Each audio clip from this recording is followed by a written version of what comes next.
2024 ईस्वी के लोकसभा चुनाव के पूर्व 5 राज्यों में विधानसभा के चुनाव होने हैं और जिन 5 राज्यों में ये विधानसभा के चुनाव होने हैं उसमें से राजस्थान, मध्य प्रदेश और छत्तीसगढ़, ये 3 प्रमुख राज्य हैं जिसका चुनाव परिणाम आगामी लोकसभा चुनाव में भारतीय जनता पार्टी खेमा और कांग्रेस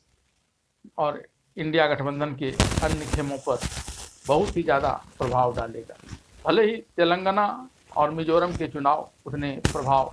2024 के लोकसभा चुनाव में नहीं डाल पाएंगे। और इन 3 राज्यों को लेकर खास करके कांग्रेस और बीजेपी दोनों ने पूरी तरह से कमर कस लिया है और एक से एक चुनावी हथियार को इस चुनाव में आजमाने की ठान ली है। इसी क्रम में आज एक तरफ जहां प्रधानमंत्री नरेंद्र मोदी ने भोपाल में कार्यक्रम किए तो वहीं दूसरी तरफ राहुल गांधी ने छत्तीसगढ़ के बिलासपुर में कार्यक्रम किए और दोनों ही ने अपने अपने जो हथियार हैं जिसकी चर्चा मैं अभी थोड़ी ही देर में करने वाला हूं उसको लेकर व्यापक तौर पर अपनी तैयारियां पूरी कर ली। मध्य प्रदेश में बोलते हुए प्रधानमंत्री नरेंद्र मोदी ने कहा कि उन्होंने महिला आरक्षण दिया है और संपूर्ण महिलाओं के लिए ये है, यानी प्रधानमंत्री नरेंद्र मोदी का इशारा आधी आबादी पर था और 50% वोट प्रतिशत पर भी था और वे इसमें किसी प्रकार का बिखराव नहीं होना देना चाहते थे। इसलिए कर उन्होंने कांग्रेस और इंडिया गठबंधन के अन्य राजनीतिक दलों पर यह कहकर तंज कसा कि इन लोगों ने मजबूरी में संसद में इस नारी शक्ति बंधन बिल का समर्थन किया था। इनकी इच्छा नहीं थी, ये अभी भी वैसे ही बिल को लटकाए रखना चाहते थे। तो वहीं दूसरी तरफ और एक बात यहाँ उन्होंने और कही कि मोदी है तो उनके द्वारा कही गई बातों की गारंटी भी है और एक प्रकार से चूँकि इस महिला आरक्षण बिल का तत्काल कोई लाभ नहीं मिलना है, लेकिन राजनीतिक दल के तौर पर बीजेपी को तो इसका खुद का लाभ लेना है। इसलिए उन्होंने इस बात को जोर देते हुए कहा कि मोदी है तो उसके द्वारा कहे गए बातों की गारंटी है, यानी ये बिल का फ़ायदा महिलाओं को मिलना है। और इसके अलावा उन्होंने और कई बातें कही जो खास करके महिलाओं को दी जा रही है। जिस प्रकार से उज्ज्वला गैस में 400 रुपये की कमी की गई उसका भी उन्होंने उल्लेख किया और उसका मुख्य रूप से इस आधी आबादी पर पूरी तरह से फोकस रहा। वहीं दूसरी तरफ राहुल गांधी ने अपने छत्तीसगढ़ की सभा में इस बात के लोगों को गारंटी दी कि अगर वे चुनाव में जीत कर आते हैं तो जाति जनगणना पक्की। अब एक राज्य छत्तीसगढ़ में जाति जनगणना होगी उसका क्या फलाफल आएगा, क्योंकि बिहार में तो जाति जनगणना हो ही चुकी है,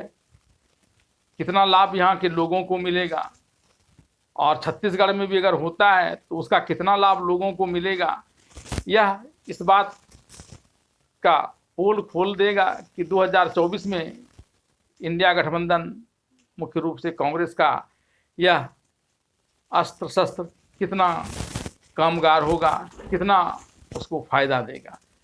मूल्यांकन की बात करें तो जहाँ नारी शक्ति बंधन अधिनियम जिसे प्रधानमंत्री नरेंद्र मोदी ने दोनों ही सदन से पास करवा दिया, अब विभिन्न राज्यों से भी इसको अनुमोदन मिलने की तैयारी है। तो एक प्रकार से वे न सिर्फ समग्र रूप से बल्कि अलग अलग रूप से भी अलग अलग राज्यों में भी अपने आगामी लोकसभा चुनाव तक इसको लेकर महिलाओं में अपनी पैठ बना लेंगे, यह बात तो तय है। और इस प्रकार से वो भरोसा की बात करते हैं उसे भी लोगों ने माना है, क्योंकि जब पिछले लोकसभा के चुनाव 2019 में हो रहे थे तब राहुल गांधी ने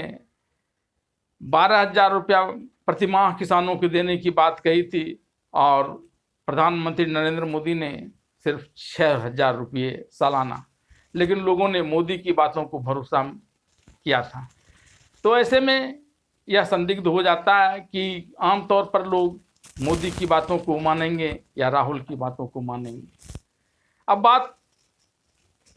जातिगत गणना की जाए, और जिस ओबीसी की बात कर रहे हैं, ओबीसी को पहले ही से नौकरी में आरक्षण मिला हुआ है मंडल कमीशन के आधार पर। और जब मंडल कमीशन आयोग लागू हुआ था तब जो पूरी प्रक्रिया थी उसकी गणना की गई थी उस मंडल कमीशन के द्वारा कि कितने लोग हैं, और उस हिसाब से इसे लाभ मिल ही रहा है। अब अगर एक ही जगह बचा हुआ है कि चुनाव में उनके लिए सीट आरक्षित किए जाएं, तो वह शायद आगामी चुनाव में होता हुआ नहीं दिखता, क्योंकि जिस प्रकार से राज्यसभा में एनडीए के पास बहुमत है, वह इंडिया गठबंधन को लाने में कई साल लग जाएंगे, और फिर लोकसभा में भी 2/3 बहुमत से जीतना होगा, और उस पर भी फायदा क्या मिलेगा? जाति गणना हो ही जाती है तो किस रूप में देंगे? सिर्फ इस चीज़ को छोड़कर अगर जिस प्रकार की बातें की जा रही है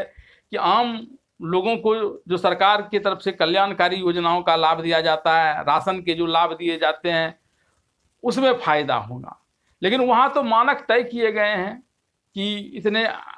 पॉइंट लाने वाले को ही वो मिल सकता है, सभी लोगों को वो नहीं मिल सकता है। तो फिर वहाँ भी एक लिमिटेशंस आ जाएंगे, उस जाति वर्ग के सभी लोगों को तो वह लाभ मिल नहीं पाएगा। और अगर देने की प्रयास सरकार करेगी जातिगत आधार पर, तो संविधान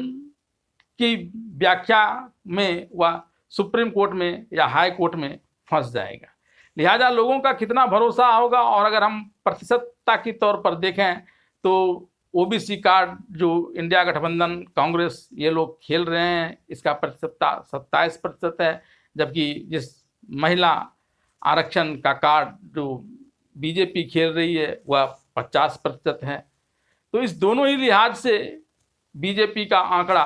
थोड़ा भारी नज़र आता है, और कितना भारी है या कितना हल्का, यह आगामी चुनाव में पता चल जाएगा।